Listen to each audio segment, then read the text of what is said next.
तो मैं रजनीश मिश्रा आज आप लोग के बीच उपस्थित हूँ वंदे मातरम साइंस सेंटर की तरफ से। जय हिंद दोस्तों। आज क्लास 10 का जो दूसरा अध्याय है आयतन और पृष्ठफल उसे सोल्व करने वाले हैं। तो इसी वीडियो में सोल्व करेंगे, आप शुरू से अंत तक बने रहें। इसमें कुछ जो है क्या 3D क्या है 2D क्या उसके बारे में पढ़ना था। तो 2D तो पहले पढ़ चुके थे, 3D पढ़ना है। तो 3D होता क्या है मैंने बताया था वीडियो में।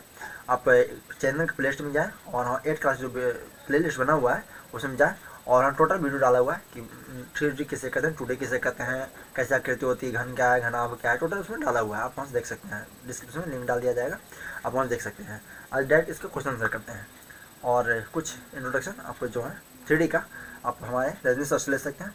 सर मैं रजनीश मिश्रा आज आप लोग के बीच उपस्थित हूँ वंदे मातरम साइंस सेंटर की तरफ से।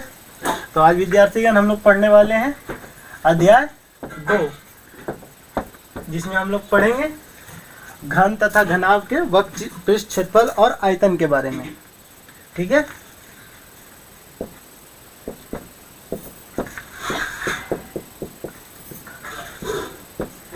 तो ये चैप्टर होता है मेंसुरेशन का, ये जिसमें ये 3D में आते हैं।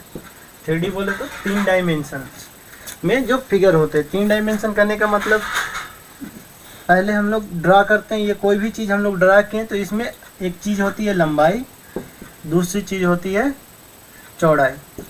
तो लंबाई चौड़ाई अगर बात की तो ये 2D हुआ, इसमें 2 ही डायमेंशन है, या तो लंबाई है या और चौड़ाई है, या दोनों है। लेकिन इसमें अगर हम लोग ऊंचाई ऐड कर लेते हैं तो ये बन जाती है 3 डायमेंशनल फिगर।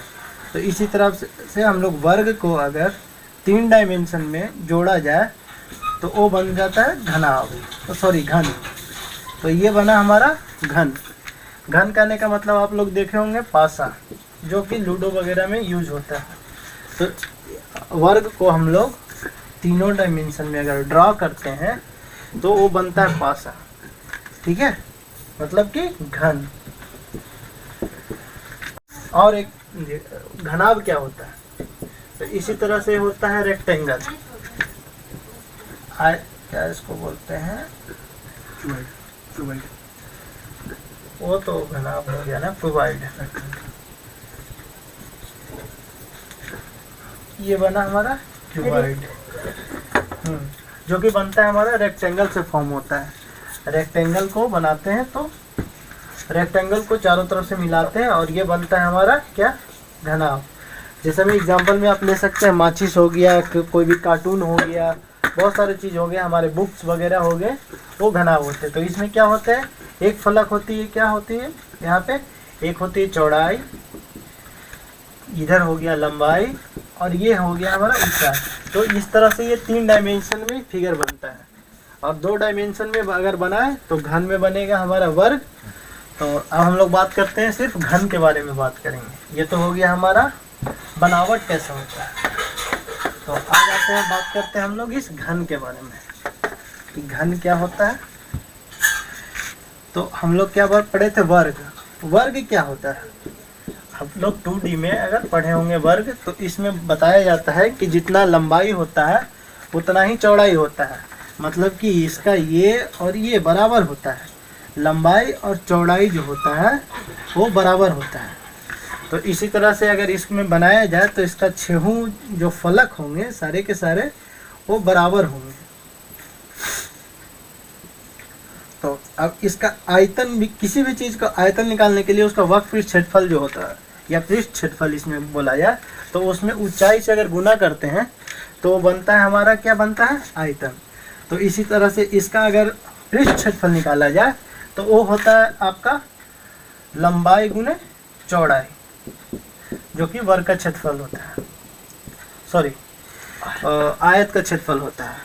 वर्ग में लंबाई और चौड़ाई दोनों बराबर होता है, इसलिए इसको अगर हम बोल सकते हैं तो लंबाई गुने लंबाई, ये हो गया हमारा वर्ग का क्षेत्रफल। और इसमें अगर हम लोग ऊंचाई से अगर गुना कर देते हैं किसी भी चीज़ में तो वो आयतन निकलता है। तो लंबाई गुने चौड़ाई गुने ऊंचाई करेंगे तो यहाँ पे ये निकल गया हमारा आयतन। अब हमने पढ़ा कि इसका जो चारों भुजा, मतलब सारे भुजा होते हैं वो आपस में बराबर होते हैं। मीन्स जो लंबाई होती है चौड़ाई होती है और जो ऊंचाई होती है वो क्या होता है, बराबर होता है। अब इसमें हम लोग लेते हैं लंबाई गुने चौड़ाई गुने ऊंचाई, जो कि आयतन होता है।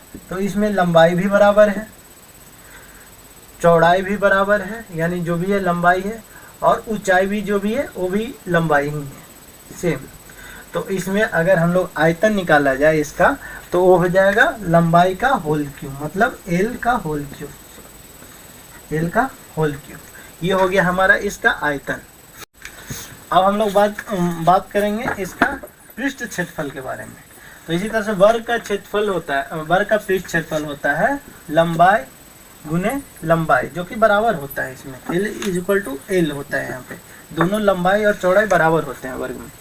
तो ये हो गया हमारा इसका क्षेत्रफल, पृष्ठ क्षेत्रफल मीन्स ये वाला, इसका जो एरिया हो गया उसको हम लोग कहेंगे लंबाई गुने लंबाई के हिसाब से निकालते हैं।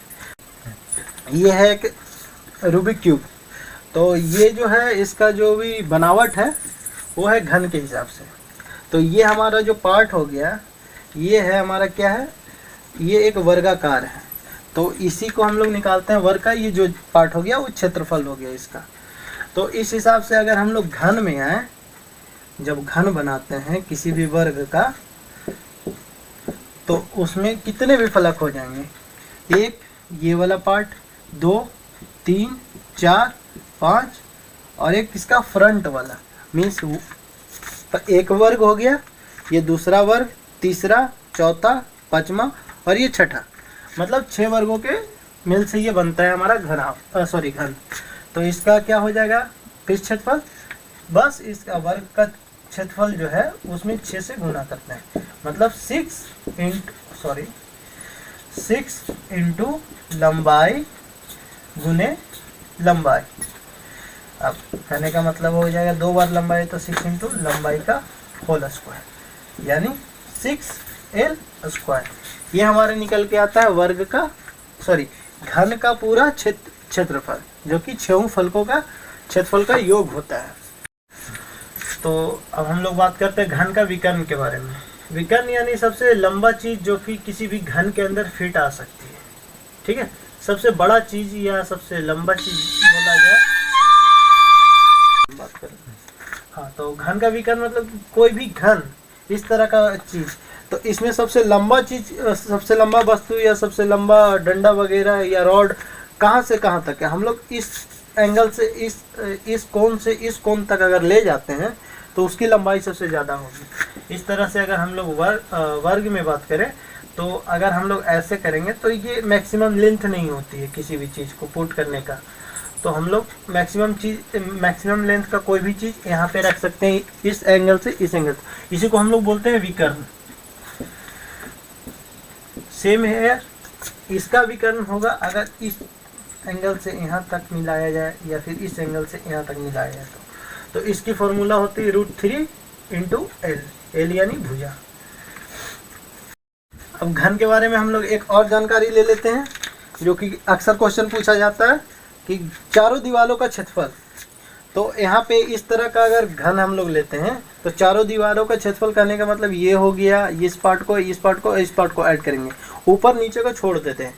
क्योंकि ऐसा क्वेश्चन कमरे के बारे में यूज किया जाता है कि अगर कमरे को कुछ करना हो, पेंट वगैरह करना हो, तो ऊपर को छोड़ करके अगर पेंट किया जाए तो चारों दीवारों का क्षेत्रफल पूछा जाता है। तो इसमें भी सिंपल सा है, अगर हम लोग उसका एक पार्ट का मतलब फर्स्ट फेस का क्षेत्रफल निकालते हैं तो वो होता है लंबाई का होल स्क्वायर।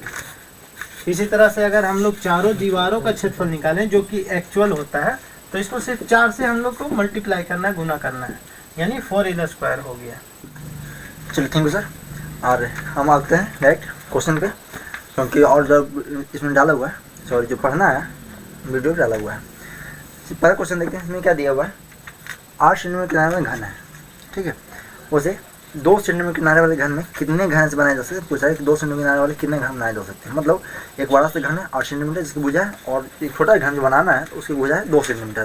पूरा कितने घन बनाए जा सकते हैं, और फिर पूरा जो टोटल क्षेत्रफल आएगा उसका वैल्यू निकालना है। और फॉर्मूला जो डाला वो बनाया हुआ हम देख सकते हैं। हम क्वेश्चन पे आते हैं। पहला क्वेश्चन अध्याय 2, प्रश्नावली 2, ठीक है। देखो तो दिया मैंने बताया रेडीमेड फॉर्मूला, मतलब डायरेक्ट घन की संख्या बराबर बड़े घन के आयतन बटे छोटे घन के आयतन, ये जो दिया हुआ है लेकिन प्रश्न से या फिर डायरेक्ट लिख सकते हैं घनों की संख्या बराबर या अभिष्ट घनों की संख्या बराबर कुछ लिख सकते हैं। संख्या बराबर क्या होता है, घन का आयतन, बड़ा घन आयतन है ना, तो घन का आयतन बटा, यहाँ कर सकते हैं बड़े घन का आयतन बटा छोटे घन का आयतन, ठीक है, छोटे घन का आयतन, क्योंकि आयतन तो हो जाता है ना, आयतन फिक्स आता है, बड़ा घन से पिघलाया जाएगा तो फिर जो उसमें जो मटेरियल होता है वही रहेगा, उससे होने वाला नहीं है, तो आयतन क्या फिक्स होता है, बड़ा अलग नहीं होता, वही रहता है। तो ये बड़ा आयतन, तो इसका भुजा क्या देगा 8 सेंटीमीटर, तो इसका ऐसे कर सकते हैं ए क्यू, बड़ा आयतन के लिए ये बड़ा है, छोटा आयतन के लिए छोटा है, ये क्यू कर सकते हैं, ठीक है। आगे देखिए ए का वैल्यू क्या है 8, 8 का क्यू बट्टा 2 का क्यू, आप यहाँ से घातांक वाला फॉर्मूला भी लगा सकते हैं, और नहीं तो इसे सोल्व करना है डायरेक्ट, तो 8 का क्यू का 512 और 2 का क्यू 8, काटेंगे कितना बार 64 बार में, यानी कि अभिष्ट घनों की संख्या बराबर लिख सकते हैं अभिष्ट घनों की संख्या बराबर क्या हो जाएगा 64। अब क्या बोल रहे क्वेश्चन में कि जो पूरा जो क्षेत्रफल है एकत्रित पृष्ठ क्षेत्रफल निकालना है, तो देखेंगे एकत्रित है, हाँ देखिए एकत्रित घनों के पृष्ठ क्षेत्रफल 6 गुना भुजा स्क्वायर, किसके लिए, एक के लिए है, और निकालना कितना का 64 का, 64 गुना कर देते हैं, तो सोल्व करेंगे 64 गुना 6 गुना भुजा का वैल्यू क्या है 2, 2 आया था ना, छोटा वाला भुजा तो 2 है, 2 का स्क्वायर, 64 गुना 6 गुना 4 से गुना करेंगे तो क्या आएगा 1536 सेंटीमीटर स्क्वायर। इसमें हमारा क्वेश्चन बन गया, आप देख सकते हैं और स्क्रीनशॉट ले लें। नेक्स्ट वीडियो चलते हैं। दूसरा क्वेश्चन हो रहा है कि 4.2 सेंटीमीटर त्रिज्या वाली धातु को पिघलाकर 6 सेंटीमीटर त्रिज्या वाले एक बेलन के रूप में ढाला जाता है, ठीक है। तो बेलन की ऊंचाई ज्ञात करना।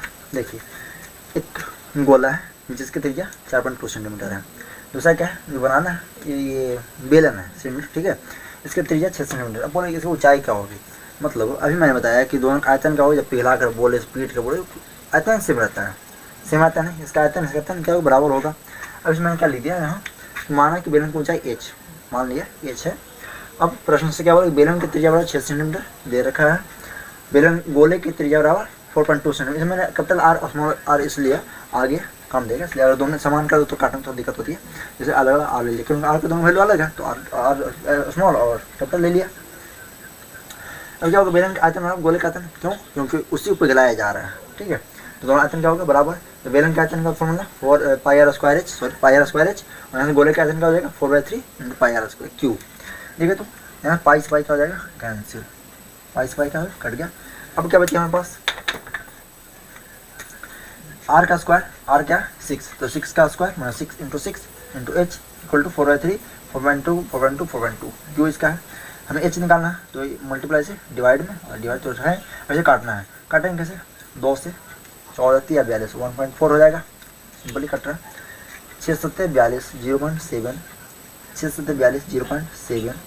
अब गुना करना है तो 4 इंटू 0.7 इंटू 0.7 इंटू 1.4 गुना करेंगे तो 2.74, देख सकते हैं 2.74 सेंटीमीटर, मतलब ये जो एच आएगा हमारा क्या आएगा 2.74 सेंटीमीटर। ठीक है, आप एक और जोड़ ले लें।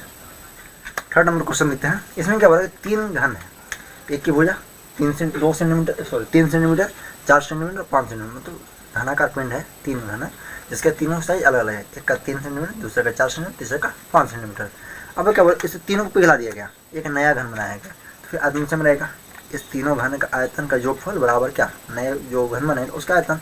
तो यहाँ से क्या करना है कि तीनों घन का आयतन निकालेंगे, जोड़ देंगे, और जो घन का आयतन बनेगा वो किसका नया घन का आयतन हो जाएगा, मतलब दोनों घन क्या बराबर है। यहाँ से नए घन का आयतन भुजा निकालेंगे और भुजा निकालने बाद संपूर्ण पृष्ठ को भुजा निकालेंगे।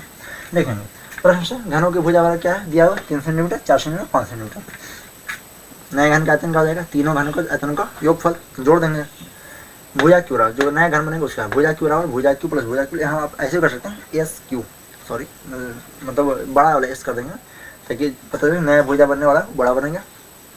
एक Q B Q C Q D Q आपको जो लेना है एस क्यू एल क्यू, मतलब अलग अलग सबका, क्योंकि सबका भुजा क्या अलग अलग है, सब साइज क्या अलग है, तो आप अलग भी ले सकते हैं। मैंने डायरेक्ट फॉर्मूला लिख दिया क्यूब बराबर सॉरी भुजा क्यूब भुजा क्यूब भुजा क्यूब भुजा क्यूब निकालना है हमें, तो 3 का क्यूब 4 का क्यूब 5 का क्यूब, 3 का क्यूब 27, 4 का 64, 5 का 25। यदि आपको याद हो तो ठीक है, नहीं याद हो तो कम से कम एग्जाम देने के लिए आप 20-30 तक तो अवश्य याद कर लें, ताकि एग्जाम में बहुत टाइम बचता है। अगर आपको गुना नहीं याद नहीं है, घन वर्ग याद नहीं है, तो जितना में गुना करेंगे उतना से आप जो दोस्त होंगे आगे निकल जाएंगे। इसलिए अगर एग्जाम टाइम बचाना है तो आपको घन और वर्ग याद करना होगा। आप याद करेंगे, बहुत आसान होता है। और यहाँ याद करेंगे, ये लिख लेंगे 27, 3 का क्यूब 27, 4 का 64, 5 का 25, ऐड करेंगे 216, 216 घनमूल क्या आ जाएगा, वो 216 का 6, यानी भुजा के निकल गया 6 सेंटीमीटर। अब क्या बोल रहा है कि नए घन जो बना है उसका संपूर्ण पृष्ठ क्षेत्रफल निकालना है। तो देखेंगे फॉर्मूला क्या होता है, घन का संपूर्ण पृष्ठ क्षेत्रफल, क्या भुजा बताया था मैंने, फॉर्मूला 6 गुना भुजा स्क्वायर, फॉर्मूला होता है 6 गुना भुजा स्क्वायर। तो देखें 6 गुना भुजा का वैल्यू क्या है, 6 है ना, तो 6 का स्क्वायर क्या हो जाएगा, 6 गुना 6 का स्क्वायर क्या है 36, और 36 गुना 6 का तो 216, फिर वही वापस आ गया 216 सेंटीमीटर स्क्वायर। क्यों नहीं होगा, स्क्वायर होगा, क्योंकि क्षेत्र है ना, क्षेत्र स्क्वायर में होता है। यहाँ क्यूब था तो क्या हो जाएगा, आयतन था क्यूब हो जाएगा। पूरा सोल्यूशन आ गया। आप एक और स्क्रीनशॉट ले लें, ठीक है। चलिए चौथा क्वेश्चन देखते हैं। इसमें क्या, एक सिक्का को बनाना है, क्या पिघलाकर, तो घनाभ पिघलाकर। इसकी लंबाई क्या है 5.5 सेंटीमीटर, चौड़ाई 10 सेंटीमीटर और ऊंचाई जो है 3.5 सेंटीमीटर। मतलब एक घनाभ है इस आकार के, उसे पिघलाकर एक सिक्का बनाना है, चांदी की सिक्का बनाना है, जिसकी क्या दी हुआ है, ऊंचाई 2 मिलीमीटर मतलब 0.2 सेंटीमीटर है, और इसकी त्रिज्या क्या होनी चाहिए, तो 1.75/2 त्रिज्या दी हुई है, ठीक है। तो इसे बनाना है, तो सेम प्रोसेस वही कि आयतन दोनों का सेम रहेगा। तो देखिए सिक्के की त्रिज्या बराबर r बराबर 1.75/2 सेंटीमीटर, या इसे पॉइंट चेंज कर दो 0.875 सेंटीमीटर हो जाएगा। सिक्के की ऊंचाई है 2 मिलीमीटर है, हमें क्या चाहिए, पूरा डाटा सेंटीमीटर में है तो उसे भी सेंटीमीटर चेंज कर लेंगे, तो 2.2/10 सेंटीमीटर हो जाएगा, यानी 0.2 सेंटीमीटर, ठीक है। आगे चलते हैं कि घनाभ की लंबाई करिए LBH दे रखा है, तो सिक्कों की संख्या क्या होगा, घनाभ का आयतन बटा बेलन का आयतन, क्योंकि जो सिक्का बनेगा किस आकार के, बेलन का आकार का, तो LBH बटा πr²h। अब आप सोचेंगे h इसका तो गलत हो जाएगा, यहाँ h अलग आप कर सकते हैं, यहाँ भी h कर देंगे, यहाँ भी h अलग कर देंगे। तो अलग करने के लिए किसी भी चेंज कर सकते हैं, मतलब कि h से काट देते हैं, हालांकि दोनों का h क्या है अलग है, इसके ऊंचाई अलग है और जो घनाभ की ऊंचाई अलग है। आगे देखेंगे LBH और नीचे πr²h, सब वैल्यू पुट करते हैं, LBH बटा πr²h, पाई वैल्यू 22/7, उनको वैल्यू दिया नहीं तो मैंने 22/7 ले लिया, पाई r² और तो ये था ना r², h की वैल्यू 0.2 सेंटीमीटर। अब थोड़ा यहाँ डाटा थोड़ा डिफिकल्ट है, तो दो तरीके से इसे सोल्व कर सकते हैं। अगर आपको क्वेश्चन आता है, अच्छे से करना आता है, आपको क्वेश्चन मजबूत है तो डायरेक्ट भी कर सकते हैं, पर मैंने सोचा बच्चों को समझाने के लिए पॉइंट को हटा दिया, क्योंकि पॉइंट जो होता है ना बच्चों को थोड़ा ज़्यादा परेशानी को सोल्व करना है, इसलिए मैंने पॉइंट को टोटल गाइड कर दिया। 55 यहाँ कर दिया, 10 तो 10 है, 35 कर दिया, इसका पॉइंट नीचे 2 पॉइंट, 1 पॉइंट यहाँ, 1 पॉइंट 2.20 यहाँ से हो जाएगा। नीचे देखिए तो 3 to 4 इसका स्क्वायर है ना, r² है, ठीक है। इसे 2 बार लिखना होगा, यहाँ 2 बार कर दिया, और इसका 3 3 6 0 ऊपर चला जाएगा, 3 अंक पॉइंट यहाँ है तो 3 0 इसका, और जो स्क्वायर करें 3 0 होगा तो 6 0 यहाँ करिए, 3 3 6। अब क्या बचा हमारा 22/7, 0.2 को 2 करके इसका पॉइंट 10 ऊपर कर दिया, मतलब ऊपर 7 0, 3 3 6 और 1 7, तो 3 0 यहाँ, 3 0 यहाँ, 1 0 यहाँ। आप एक कर सकते हैं, मैंने सुविधा के लिए किया। देखेंगे 22/7, 7 कहाँ चला गया, ऊपर ऐसा लगे। अब काटना है, काटने थोड़ा ज़्यादा डिफिकल्ट है, आप काट सकते हैं। इसे काटने का क्या आंसर आएगा 400, अर्थात सिक्कों की संख्या 400। अगर समझ आए तो ठीक है, जो कहें तो हम अलग काटें, आप कमेंट कर सकते हैं, अलग काट बताया जा सकता है, ठीक है। अब मिलते हैं नेक्स्ट वीडियो में, क्योंकि वीडियो काफ़ी लंबा हो गया, इंट्रोडक्शन भी इसी में है, प्लस ये भी बताया गया, काफ़ी लंबा वीडियो। आपसे निवेदन ये है कि वीडियो को शेयर करें ताकि आपके दोस्त जो है इसका लाभ उठा सकें, ठीक है। धन्यवाद, बाय बाय।